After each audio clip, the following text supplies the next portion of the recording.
Hey, what's going on, man? This is Will Z to with Skybox Conversations, man. The Hoop Podcast. We'll talk about all things hoops, but especially about my favorite two teams when it comes to the Los Angeles Lakers and on the college level, man. The Arkansas Razorbacks, man. Woo pig suit. Even though we got our eyes whooped tonight, but we're not here to talk about that. Rob almost did it, right? We thought we had our center of the future in Mark Williams from the Charlotte Hornets, but it just didn't turn out that way, man. As you may know by now, and that hurt. That hurt, man, because when you looked at that lineup, you saw so much potential. You know how well that potentially could have worked next to Luca and all of these different things. And it's like one of them things where you kind of hurt, you're a little mad, but you also like, you know what though? You understand. And you're kind of thankful because there are some bright sides to this as well, I think. And you kind of dodged a bullet, so to speak. I think that's some of the biggest things that kind of um come to mind with the whole situation. I got mixed emotions about it because it's like, damn, we could have won now. Um, we really could have won now. But we also get our assets back where we can make a bigger move later and we can win later. And I think that's the real thing that hurts is the now that you may not be able to win right away. How you kind of expect it to. But then again, you may also be able to do a lot right away because the Lakers have been looking really, really good. 5 game winning streak. Austin Reeves go for 45 today. Man, there was some great, man, there's some bright sides to this whole thing. So it's not like a total late, a total waste, or a total thing just to be just pissed about per se. But you also still, would understand why a lot of fans would feel away. You get it. But let's go ahead and break down some of the key questions from this whole debacle.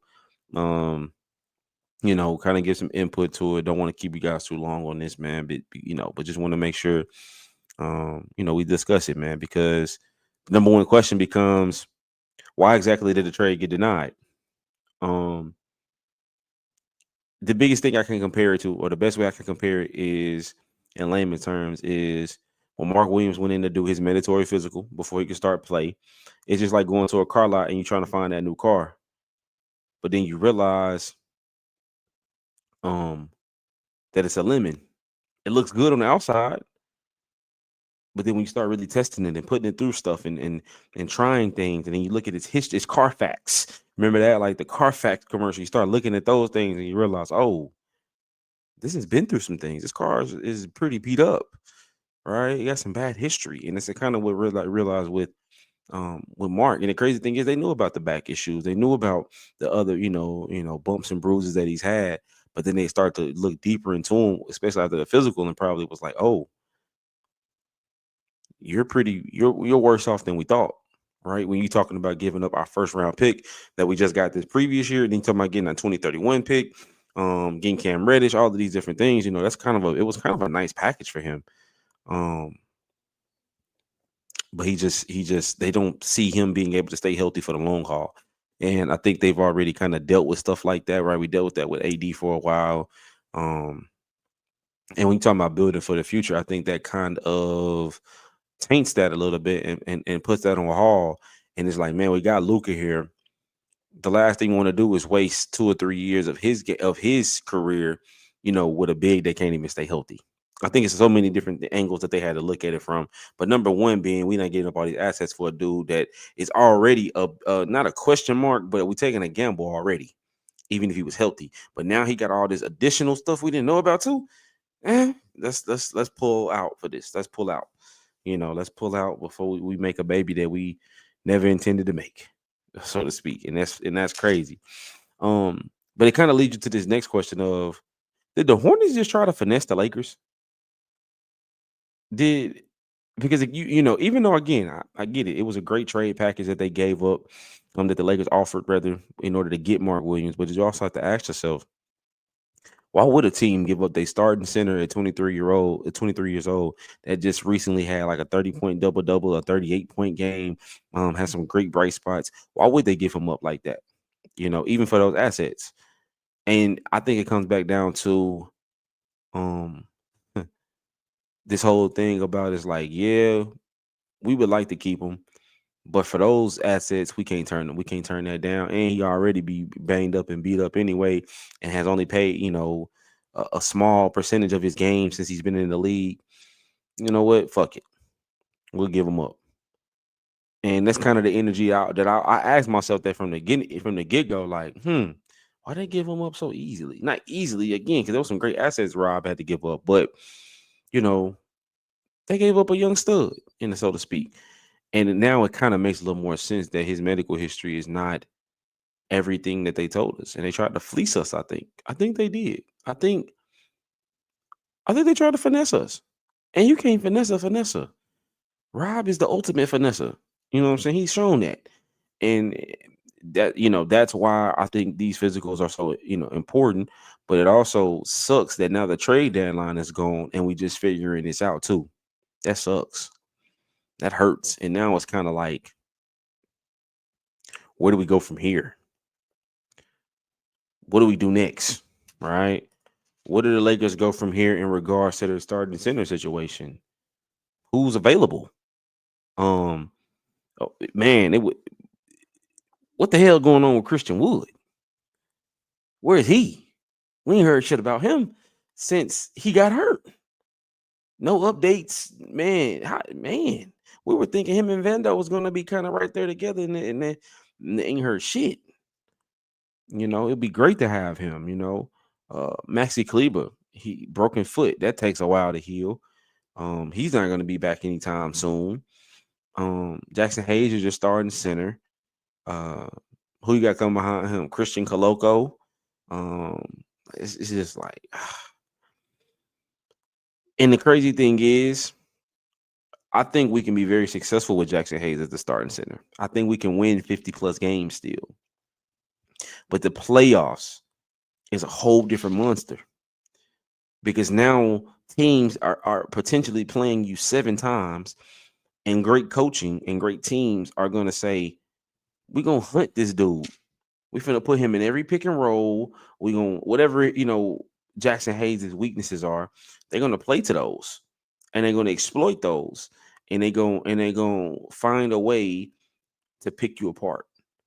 And great, every team, every player has weaknesses. We get that, right? Even a great like LeBron has some things he struggles with at times. Um, but it's like he gonna hold his own, and I just don't know against certain teams can Jackson Hayes hold his own? Can he, even nothing else? The defense, can he guard a fucking Jokic? Can he guard a fucking um um Joel Embiid that's healthy? Can he guard a fucking who another dominant big? You know what I'm saying? Like, can he guard a fucking Wimby? Nobody can really guard him, but you know what I'm saying? Like, and then and even if these dudes is hooping, can you give us enough to make sure you stay on the floor? Can you protect the rim? And it's just a lot of question marks, a lot of can you, and it's just a lot of things we don't know if you can. You know what I'm saying? It's no disrespect to him. He would have been great as a backup. Would have loved the upgrade from him at the backup as well. And then you talking about him being your starting center for the rest of the season. That's a lot. That's a lot to ask of Jackson Hayes. You know what I'm saying? It's a lot to ask of him. But let's see who is even available on the NBA buyout. Who is even available? Let's see, because I don't think there is anybody that can really help move the needle. Um, when it comes to that, you know what I'm saying?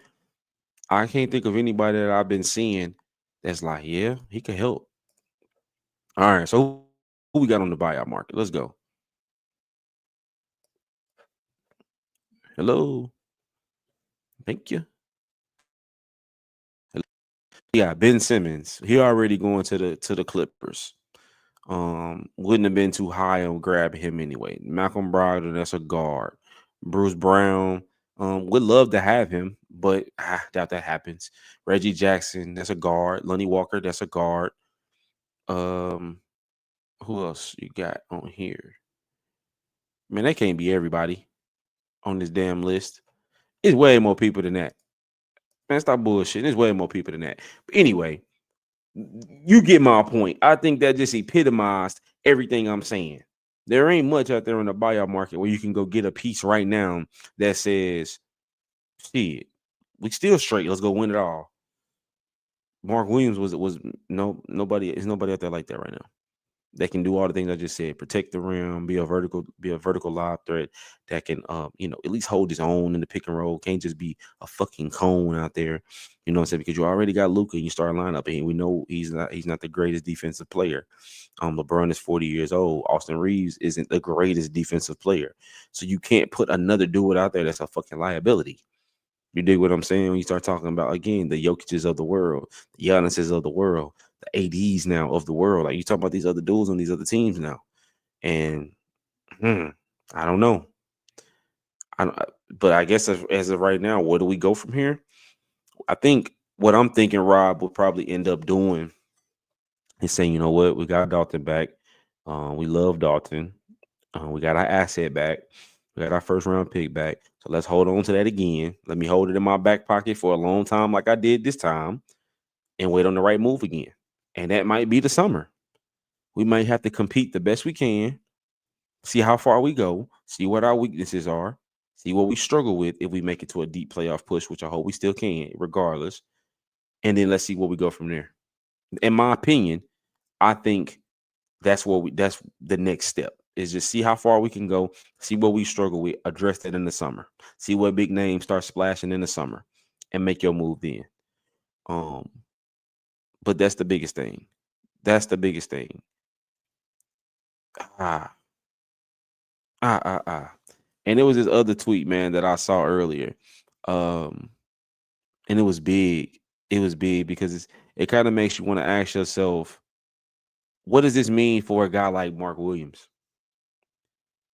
And the tweet basically said that you almost feel sorry for Mark Williams because he was literally steps away. He could taste it. He was in LA from being able to compete with a dude like Luka and LeBron for a championship these next couple of years. It's having to go back to Charlotte, which is fucking purgatory within itself.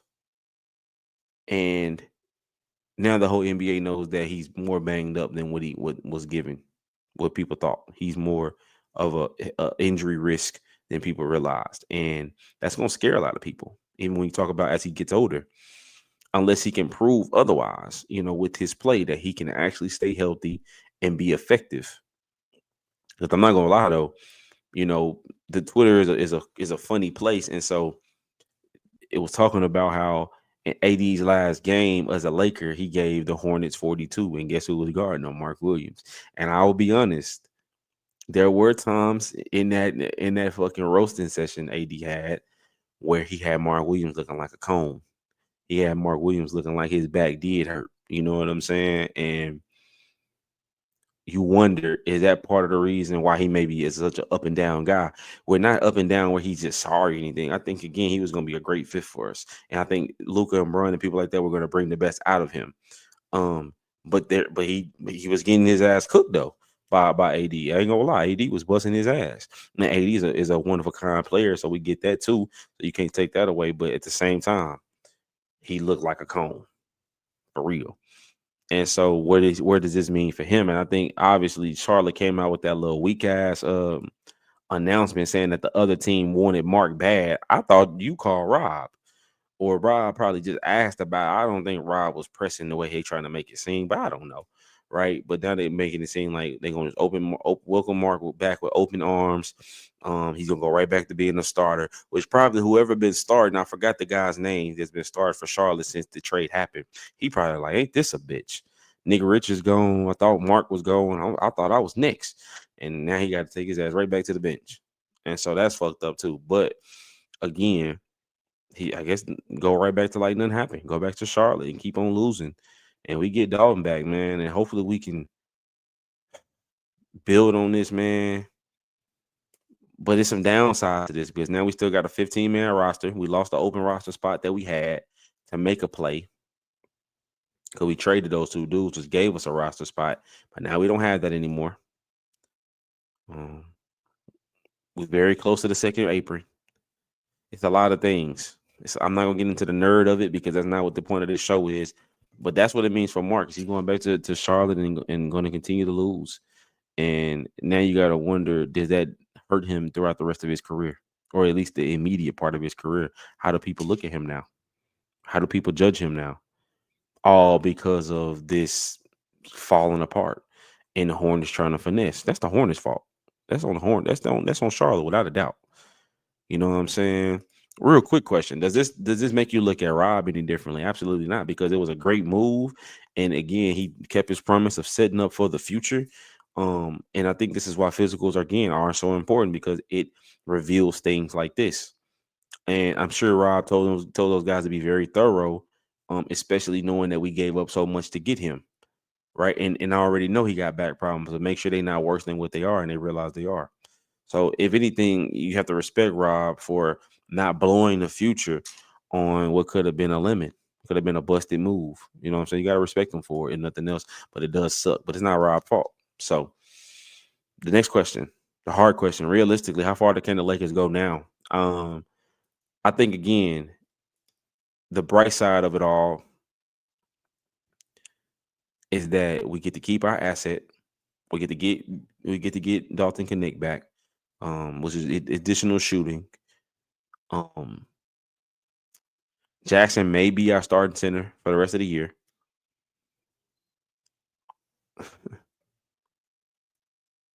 How far can this team go?